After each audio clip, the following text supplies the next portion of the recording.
get a gathering of people. Naeem will tell you more about the Afzal Guru campaign, and we're very grateful for Nidita to make this time for us at the short notice. So what we want to do is to make sure that she gets some kind of indication from that the people in Birmingham will be committed to join this campaign. And I'll now pass on to Naeem. I know some of you, or all of us, or some of us are fasting, and we'll make sure that the whole thing is given over to Nidita to make sure that we close during the fasting time, and then people got to leave for their namaz. So Naeem, this meeting. I think we've got Nandita Haksa with us today. She's a human rights lawyer from India. She's fighting for a Kashmiri who's facing a death sentence in Tahir jail in Delhi. And I think it's up to us to make sure that does not happen.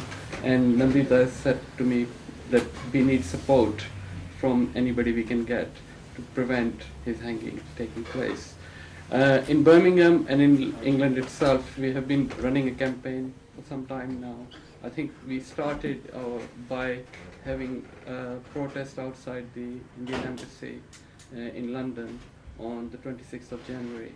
And I think that was well received in India, and I think Nandita would say that it was useful for her campaign there. Since then, there have been several things happening. There has been a meeting taking place in London. We have started a campaign in Birmingham, and I think Nandita has said that we need more support now from here, because there is very little she can do in India without the help coming from various other sectors like here. And I think certainly because of our influence in the political structures within Britain and also within Europe, there is a great deal we can do. I think one of the things that we can possibly do is to make sure that all our MPs have actually signed an early day motion on behalf of Afzal Guru. At the moment, there are I think about 33 MPs who have signed it, only 2 of them from Birmingham, and that's Roger Godsiff and Lynn Jones. So we've got a lot of work to do in that respect. And I think we've got some political people here who can possibly change that situation. I think there's no reason why not all 8 from Birmingham should sign it. And not only that, I think we've got influence across Britain, and all MPs from Britain should sign that EDM. Even the Bradford MP hasn't signed it. And I think I find that very difficult to understand. With so many Kashmiris in this constituency, we still haven't had some influence on him and get him to sign. So I think that should happen. In terms of what we're doing in Birmingham, I think we would like everybody to join the campaign. We've got some literature, we've got Nandita's book, which is I think a very good read in terms of what actually happening in Kashmir and in India and on Afzal Guru's case. So that book's available for £10. A fair amount of the money from that will go to help the campaign in terms of producing publicity, transport and everything else. So what I would urge you all to join the campaign, to do whatever you can to make sure the MPs have signed the EDM. And if you need any help, I can tell you what the EDM number is. Okay, and we can keep an eye on which MP hasn't signed it. And I think also there's a petition there which everybody can take and get as many signatures as possible. So I think with that I'll end and introduce Nandita to tell us more about Afzal Guru and the campaign she's been doing in India. Okay, thank you very much. Time do you have? Me. Or 10. 6:30. 6:36, yeah. Or I'll speak for 15 minutes and then questions, right? Okay, but we can continue after as well. Okay, so. okay. Well, I think in a gathering like this, it's not a question of my thanking you or you thanking me. I think it's a campaign which I would feel is our campaign. So I don't think I should be formal and how it's been going. I think I'd like to just begin by giving you a little bit about Afzal himself, because I believe that some of us don't know his background, and that would be nice. Well, Afzal is a product of really the movement, Kashmir movement, at the stage in 1990. And just as thousands and thousands of Kashmiris, youth, join the movement, he left his medical studies. He had this dream of becoming a doctor, and he left his medical studies. And he, in fact, and anyway, that I'll come to later. He went to Pakistan, and he had some training. He came back, and he was involved in the movement. But when, at the time when JK left, decided not to continue with the armed struggle, at that point of time, he also left the movement. I mean, he didn't leave his nationalism or his politics. I mean, I don't know what the problems are here, but like sometimes he's been portrayed as a surrendered militant. And I would like to say this, both as Afzal's lawyer and as on my own behalf, that he never left his faith or his belief or his ideological commitment to Kashmir politics. But the movement itself had, not taken the shape that he thought it might. So he then decided he would live an honest life. Now, all the time he was under pressure. And he was being pressurized to be an informer, because as you know, anyone who is a surrendered militant is under this pressure. And Afzal, the thing which has always come across to me about Afzal is that he's deeply a man of honor.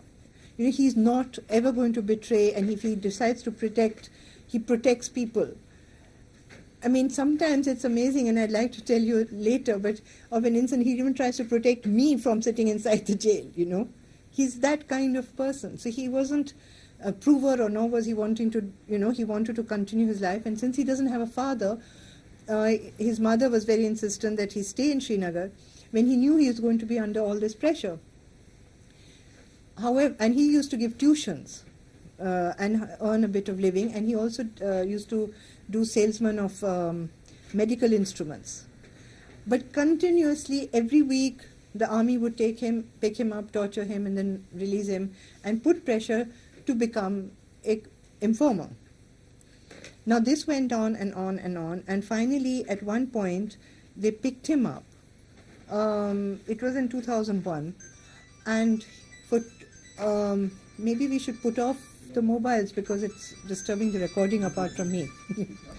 No. So they picked him up.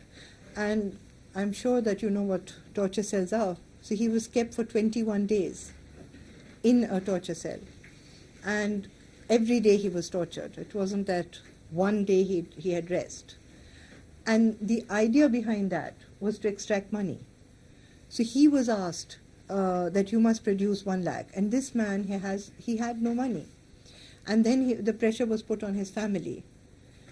And the family then, he had at that point just got married. It was, I think a month or maybe less. So there was a bit of jewelry lying, which Tabassum sold. There was a scooter which he had bought, which was sold. And in that way they were able to give this 1 lakh rupees and get him released. So he was under that, with that experience, and he had to have long medical treatment after this, that he decided to leave Srinagar and come down to Delhi. And he wanted to, and by the time he decided this, they had a baby, a son called Khalib. And they decided, he said he'll come to Delhi, he'll make arrangements, and then he'll bring Tabassum and the son. Meanwhile, the STF camp, and you know that special task force camp, they asked him to come. And remember, this man had been tortured for 21 days, and it was on that pressure. And while he was being tortured, another man was there called Tariq. And he told Afzal that, why don't you just stop resisting? And just, whatever they do, just do it for them. And you'll get out of the problem. Now he didn't, there was no time even, and there's no question of his, but he thought he'll run away, he'll come to Delhi. He came to Delhi, he went back to Srinagar at the time, again it was Ramzan time, and he thought he'll bring his wife and child at the time of Eid. So he'd gone back to Srinagar, and the STF people called him to the camp and told him that just do one thing. Take this man, he's called Muhammad, take him to Delhi, and then then you're free to do what you like. So he says he brought Muhammad. He met Muhammad he met Tariq in a STF camp, and he brought Muhammad down to Delhi. That's his own statement in the court and in everywhere, in his letters. And then he says he does not know what happened. No, next thing he knows that Muhammad wanted to buy a car, which he helped him buy a car. After that, he says he does not know what happened. But what did happen is Muhammad got 4 other people, and they are the 5 who attacked the parliament. So he was arrested. Now he says this is a case of entrapment. Actually, in India, we don't have a law of entrapment.